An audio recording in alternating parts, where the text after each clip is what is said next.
All right.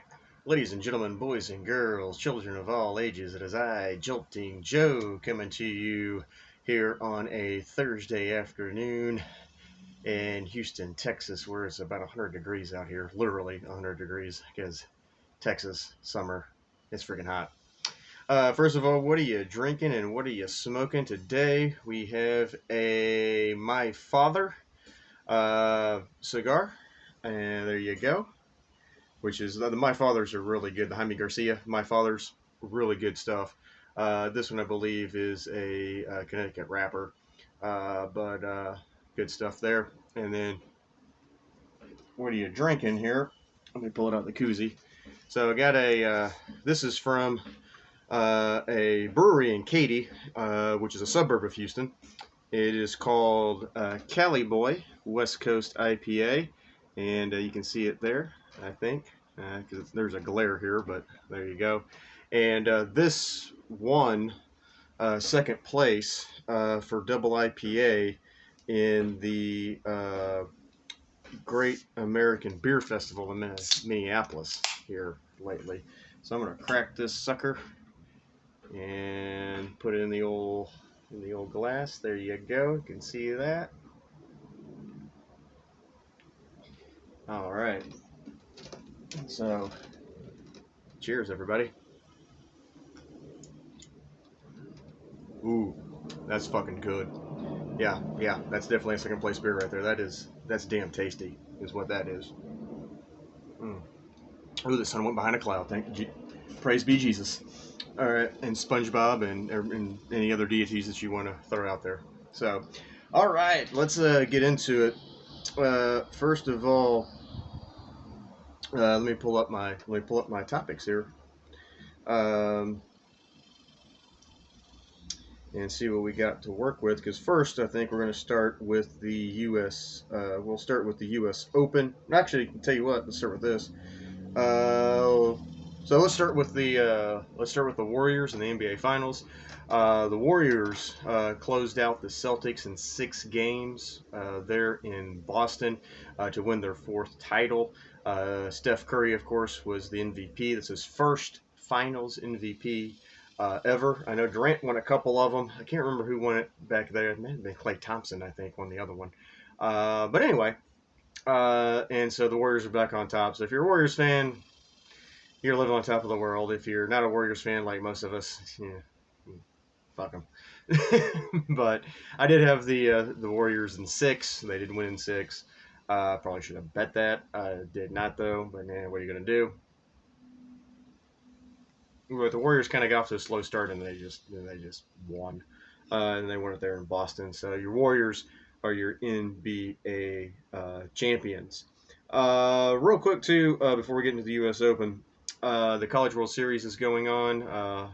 My UT Longhorns, uh, well, lost to Notre Dame, and then they lost to Texas A&M, their in-state rival, and got eliminated. Didn't even win a game, just got double eliminated. Arkansas did beat Ole Miss last night, so they are playing right now as I speak. Let's check the score in that game if I can pull it up here on ESPN. Because this is an elimination game. The winner of Ole Miss and Arkansas will play. It's a 1-0 Ole Miss, bottom of the 6th, as I'm talking to you right now. The winner of that game will play OU in the national championship series. It will be a 3-game series, and the winner, of course, will win the national championship. They will be the College World Series champions. Hmm. But Notre Dame, they actually eliminated the University of Tennessee, which was fantastic. And then before that was the Super Regional, and then they eliminated. Well, then they beat the other UT, the UT Longhorns, but then Notre Dame got knocked out by OU. So there you go, as far as that goes. Mm. So that's kind of what's going on with the College World Series. All right. Let's talk U.S. Open. I just actually got off the golf course. I'm working at the country club right now. I get free golf. Worked this morning. Got off a little after, about 12:15 or so. Tee sheet was open. It's like it's hot as balls out here, but goddamn, it's free golf. I'm gonna go fucking play. So I went and fucking played. But as far as the just as far as the U.S. Open is concerned, I did watch a lot of it. I did watch the final round, and of course Matt Fitzpatrick ended up winning the U.S. Open. He is only the third golfer in history to win the U.S. Amateur and then win the U.S. Open on the same course. He won the U.S. Amateur there at the Country Club in Massachusetts, and then of course wins the U.S. Open. Basically, it was a three-man race on the last day. Rory usually plays really good on Sunday. Rory did not play all that exceptionally well. John Rahm, the defending U.S. Champion, he was kind of in the mix there, and then just did not have his best stuff. His putter really let him down. Also, too, I think his 7-iron, he said, was not doing what he wanted it to do, and he just didn't have his best stuff. He was hanging around, but Rom just wasn't a factor there. So it really came down to three guys. It came down to Masters champion Scotty Scheffler, and it came down to Will Zalatoris, and it came down to Matt Fitzpatrick. And Fitzpatrick and Zalatoris. Zalatoris actually got off to kind of a bad start. So did kind of Scheffler a little bit. Scheffler looked like he just was missing some putts, man. Like if he got some putts to fall, Scheffler he would have been definitely competing. He did finish tied for second, one shot back of Fitzpatrick, but it just seemed like Scotty Scheffler just couldn't quite get his putter to work. And not only that, he hit a few bad shots and there, and so he just couldn't quite hang. I mean, the winner was -6, Fitzpatrick was -6. Scheffler, Zalatoris were sitting at -4. Also, too, Zalatoris. He had a tough time putting as well. He left quite a few putts short. I think kind of what turned it was on 13. Matt Fitzpatrick drained a long birdie putt. Then Zalatoris matched him with a pretty good, pretty long, decent long birdie putt as well. And then they got to, I think it was on 15. Fitzpatrick was able to kind of go up in that, and so he kind of kept that one shot advantage. Zalatoris, who of course was in a playoff for the PGA Championship with oh Christ, who won the PGA? Man, I just had a total fucking brain fart. But he was in a playoff for it, and of course lost in the play. Oh, it was Justin Thomas. There we go. It just hit me. He was in a playoff with Justin Thomas, of course. And Justin Thomas ended up winning the PGA Championship in the three-hole aggregate playoff, and beat Zalatoris by a shot. Zalatoris had a chance on 18 to actually send it to a playoff, and it was it was probably about a 10-footer, maybe 12-footer, so it wasn't a gimme putt by any stretch of the imagination, and he just burned the edge on it. He was literally about that close from going to the playoff, and he just burned the edge and just kind of just collapsed, and all Fitzpatrick had to do was par it.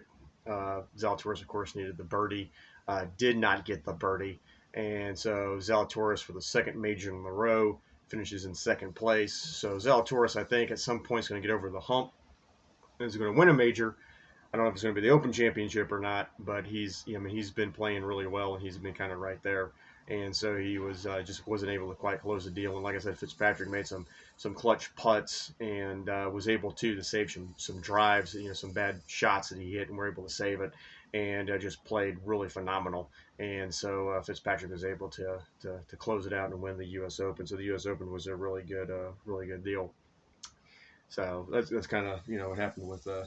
So that's what was going on with that. All right. Let's also too. Let's see. Let's get into the NBA draft. The NBA draft is tonight. Let's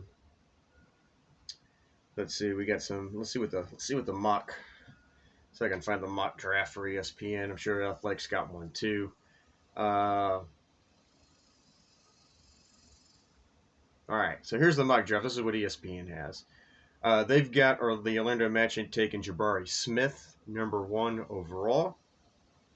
They got the Oklahoma City Thunder taking Chet Holmgren, number 2 They've got the Rockets taking Paulo Banchero, and the Rockets have made it. I don't think they really haven't kept it quiet or anything as far as wanting Pablo Banchero. I think that's the guy that they really are looking for. That's the guy that they really want.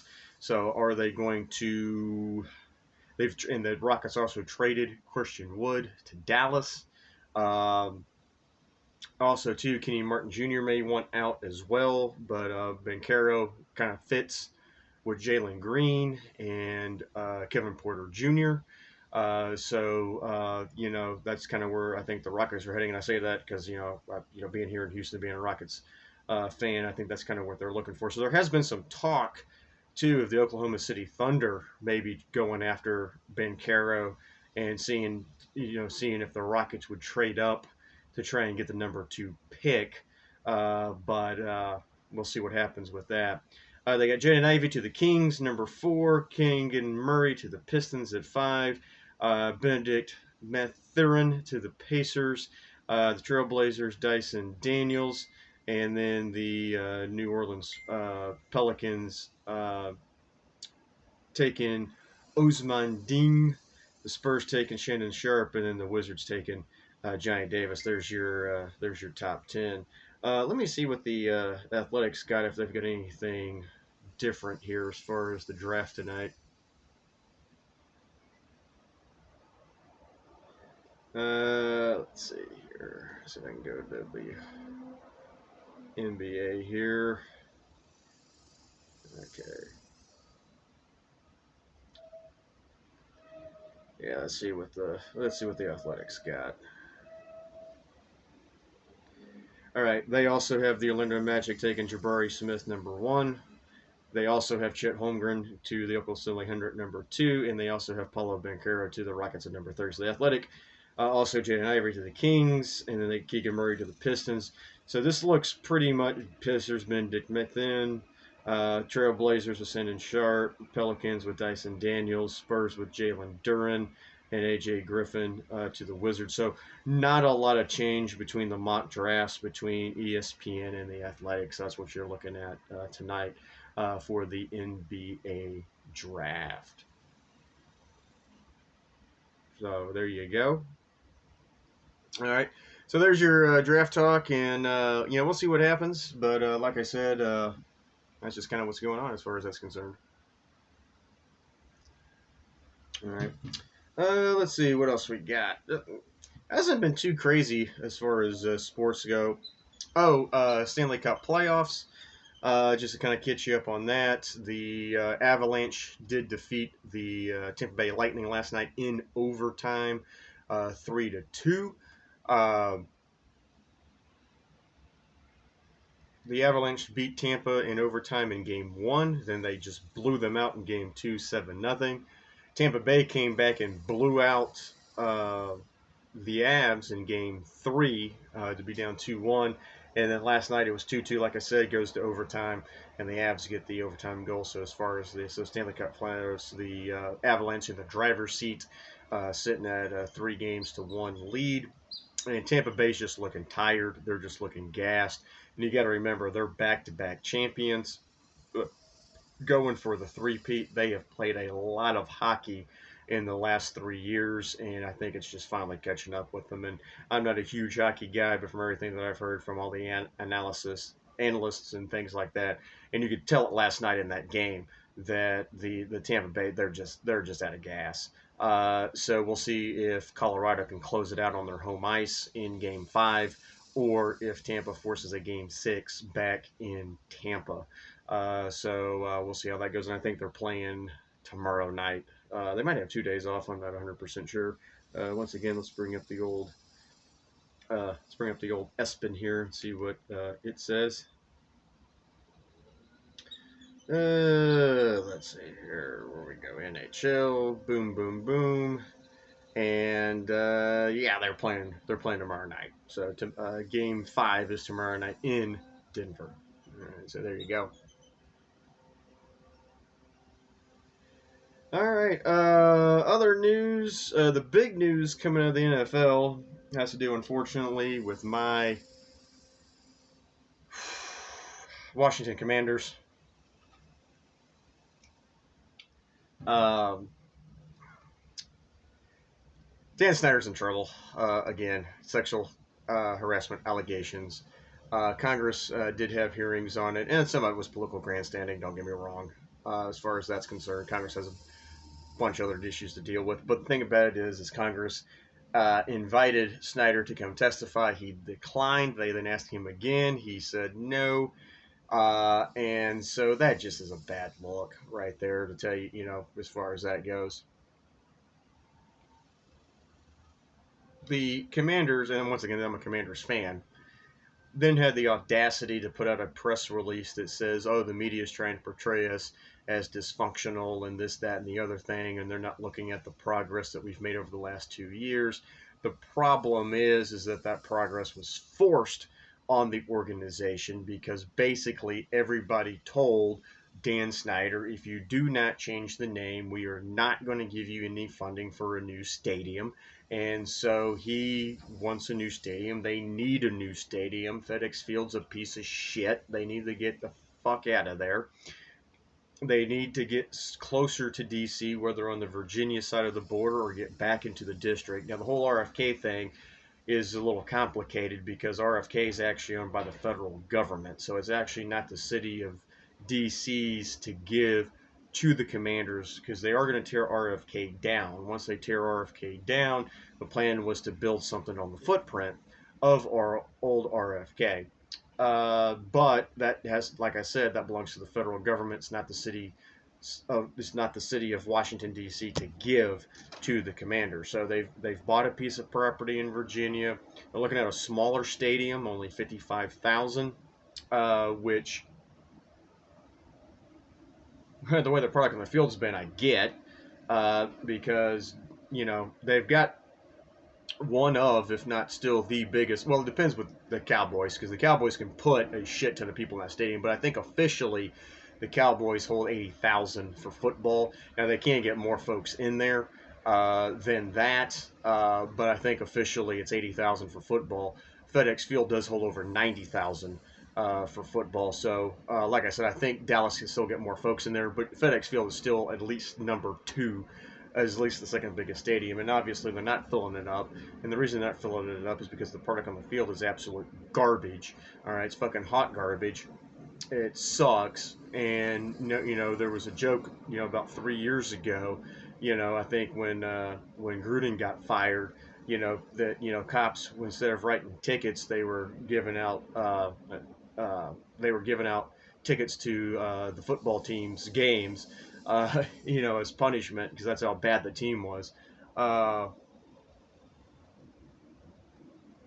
so the name change was forced on them. Not only that, of course, then you get all the sexual allegations coming, which of course you get Ron Rivera in, and of course you get a culture change and things like that because they fucking had to, because they fucked up so bad and they were so dysfunctional. And the thing about it is the one constant is, of course, Daniel fucking Snyder. And as long as Snyder's there, that franchise is going to be dysfunctional. It's going to be hot garbage. Much like as long as Cal McNair owns the Texans here in Houston, the Texans are going to be mediocre. They're going to be a shit fucking franchise, and so are the Commanders. And it's time for the NFL to force Dan Snyder to sell the team and get Snyder the fuck out of there and get a new owner in there that will fucking do something. Because I can tell you this, as I said, as a Commander fan, that all of us Commander fans, we want Snyder gone. All right? Because he is, because. Oh, this is a really good beer, by the way. Because he is toxic. He is dysfunctional. It there's all kinds of stories about the Commanders and all that kind of stuff, and how dysfunctional they are. It's just fucking ridiculous. It's time for Snyder to go. Snyder needs to go. Goodell needs to fucking step up, and he needs to make Snyder sell the team. That's plain and simple. That's all it is. And until we get goddamn new ownership in there, this is going to be the same shit over and over and over again. And then you have the audacity to say, oh, we've made a lot of progress in 2 years. Yeah, because you had a gun held to your fucking head and you fucking had to, because if not, you weren't going to get a new stadium and the NFL was going to freaking shut your franchise down. Jesus Christ. That's just fucking ridiculous. Also, NFL news too. Apparently, Deshaun Watson has settled 22 of the 24 cases against him. There's still a couple that haven't. There is still talk of a year-long suspension, and to be completely honest with you, that's where my money's at. I think they suspend him for the entire year. I really do. And if you think about it, if Deshaun gets suspended for an entire year, all right, now yes, he's still going to get paid because the Browns redid his contract. All of his money's fucking guaranteed. His base salary is only like $100,000, so he's only going to lose his base salary. He's not going to lose his signing bonus or any of that stuff, which is what Cleveland did. All right, so Cleveland kind of deserves this because they knew what the hell they were fucking getting themselves into. Sorry, Cleveland Browns fans, but I think you all know it too, because they were doing this. They were complicit in this. They knew exactly what they were doing. They knew that this could possibly happen. They still have Baker Mayfield on the fucking roster. They haven't gotten rid of him yet. They need to trade his ass. And then what are you going to do? Just go with, Jacoby Brissett for a fucking year while you have no quarterback? But then Deshaun's going to be out of the league for 2 full years before he gets back. The last time that I can think that a quarterback was out of the league that long was fucking Roger Staubach, and the reason for that is because he went to the Naval Academy and he had to serve his country first before he could go into the NFL. All right, and so I think that was the last time that a quarterback, had not played football for that long of a period. But I mean, there's a potential that Deshaun will have not played football for 2 straight years. The last pass he threw was in 2020, which is kind of crazy when you stop and think about it. So, anyway, maybe it's the heat. I don't know. I'm just kind of in our pissing mood here. So let's kind of we'll get into that. Baseball wise, there's not a whole hell of a lot to talk about. I can give you the standings real quick, just so you know where the hell we stand at. Uh, let's see here. The big thing is that the Astros are starting a 4-game series with the Yankees tonight in the Bronx. And the Yankees, of course, have a 12-game lead over Toronto in the AL East right now. They are 51-18. Cleveland and Minnesota are tied, or a virtual tie. Cleveland's ahead by percentage points in that one. And then, of course, Houston is 43-25. And in the AL West, the difference between the Yankees and the Astros right now is that the Yankees do have a better. Now they are up 12 games, all right, but the Blue Jays are 9 games over 500. The Red Sox are 8 games over 500. The the Rays, Tampa, they're 5 games over 500.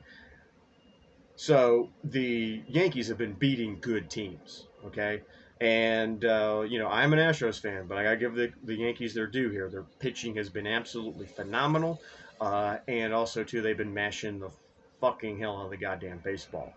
All right. The Astros are 43-25. They have a 10-game lead over the Rangers, but the American League West is absolute trash. The Rangers are 2 games below 500. The Angels 4 games below 500. The Seattle Mariners are 8 games below 500, and the Oakland Athletics are so far under 500. I can't do the math on it. They're 23-47, a win percentage of 329. Now, the Mets are leading the NL East at 45-26, and the Astros did sweep the Mets here at Minute Maid. Now, it was just a 2-game series, but the Astros did sweep them. So this is, and then they have, after they play the Yankees, they get a 2-game set against the Mets again at Citi Field, and then they come back to Houston for 1 game against the Yankees, because they were supposed to play the Yankees for 3 games at the beginning of the season, those first 6 games. So they opened up with 3 games against the Phillies and 3 games with the Yankees. Well, the Philly, because of the lockout, the Philly games, those got moved to the 1st of October. So those would be the last 3 games the Astros play. And as far as the Yankees go, the Yankees are going to fly in to Houston for 1 game. They're going to leave, and then later they're going to play a doubleheader at Minute Maid for the other 2 games. So that's what's on the docket for that, as far as that's concerned. So it's always a good time when the Astros and the Yankees get together. They're, it's a rivalry game now. All right, you've had, all the cheating stuff on both sides, because we found out with the Yankee letter the Yankees were cheating in 2015 when the Astros played the Yankees in the wild card game and beat the Yankees in the wild card game in 2015. I think this is kind of where that started. And then, of course, in 2017, obviously both teams were cheating. It's just that the Yankees knocked it off when they were supposed to have knocked it off. The Astros kept doing it. I still don't think the Astros cheated in the playoffs, just because once again it's so fucking loud at Minute Maid in the playoffs. It's just impossible to hear a trash can bang in that place because the crowd is just so fucking loud. But even that said, it is a little suspicious because the home team did win every game in that series. All right, so the Astros won 4 games at home. Yankees won their 3 at Yankee Stadium, and so 2017 is still a little contentious. I get it. If I was a Yankee fan, I'd be a little upset too. But once again, the Yankees. This is, like I said, the only difference between the Yankees and the Astros in 2017, as far as cheating goes, is that the Astros did it just a little bit better, and they didn't not, and the Yankees knocked it off when they were supposed to. Apparently, Manfred came out. They sent the letter. Manfred said, "You can't do this anymore." They stopped. Astros, of course, did not. They kept going, and that's why they got punished so much. All right. Then you get 2019, the 2019 series, which there's the whole thing with the goddamn buzzers, which is complete fucking horse shit. All right, that's just conspiracy theory bullshit. All right, the Astros just fucking beat the Yankees in that series. All right, and the Astros did win a series game in New York in that one, and so Brian Cashman, he can cry all the fucking he wants to, but they got beat in 2019, so you can suck it. As far as I'm concerned, right? Just throwing that one out there for you. All right, Yankee fans, you're going to disagree with me. I get it. You got to defend your team. So that's kind of where all that stems from. And then very well could meet this in this postseason. He says right now, if the season ended today, the Yankees would be the 1 seed, and the Astros would be the 2 seed, and so they would have the byes, and then potentially would meet up in the ALCS for a 3rd time. So we'll kind of see what happens as far as that goes. So that's kind of the baseball news. Also, in the NL Central, St. Louis and Milwaukee are tied for that lead, and then the Dodgers have a half-game lead over the Padres. Manny Machado. I don't know if y'all saw it or not. Man, there's like a bad glare off this thing. I don't know. I'm in the shadows. I don't know if you can see me here. Hey, there I am. The thing about this is Manny Machado, man, he sprained it. Foot. He was going in the first base. Foot slipped off the bag. YouTube it if you haven't seen it. It's pretty gnarly. Fortunately, it was just a sprained ankle. First of all, he didn't break anything. The worst sports injury I've ever seen. One's Joe Theismann on Monday Night Football, and Lawrence Taylor broke his leg. That was pretty gnarly. So was Alex Smith breaking his leg. J.J. Watt broke his leg. That was gnarly as well. One of the worst ones up there, that I would put there was Jason Kendall. God, that had to be late 90s, early 2000s. But Kendall was running the first base, and his foot kind of so this is the bag. So this is the base. This is first base. This is Jason Kendall's foot. He kind of hit it like this. So what happened was his foot did that, and so his foot. So when he hit the bag, he hit it like this, and then his foot literally went sideways, and it just snapped. When he went down, your foot is supposed to be, kind of like this, but his foot was like this, and you could see the bone snapped right here, and that very easily could have happened to Manny Machado the way that he hit the bag, because he hit the bag and then his foot slipped off and then it turned. Like I said, it was pretty gnarly, so fortunately it was just a sprain. But Padres hanging in there, just half a game back of the Dodgers. Dodgers also 43-25. So they're kind of keeping pace with the Mets and kind of and Astros as far as the National League is concerned. San Fran 5.5 back as far as the standings go there. So kind of what we got there. All right. Well, that's been 30 minutes already, believe it or not. And so once again, we got game number 5 for the Stanley Cup tomorrow night. The Avs can close it out at home. We've got the NBA draft tonight. And then if you're a baseball fan, we got Astros Yankees for a 4-game set starting tonight. So 2 night games Thursday, Friday, 2 day games Saturday, Sunday, and then the Astros will get Monday off and then play 2 against the Mets and then fly home to Houston and play 1 game against the Yankees. So they got the New York teams 9 straight games. So we'll see how that goes. All right, everybody have a good sports weekend. We'll see you next week. Enjoy everything and cheers, y'all. All right, we'll see you next time.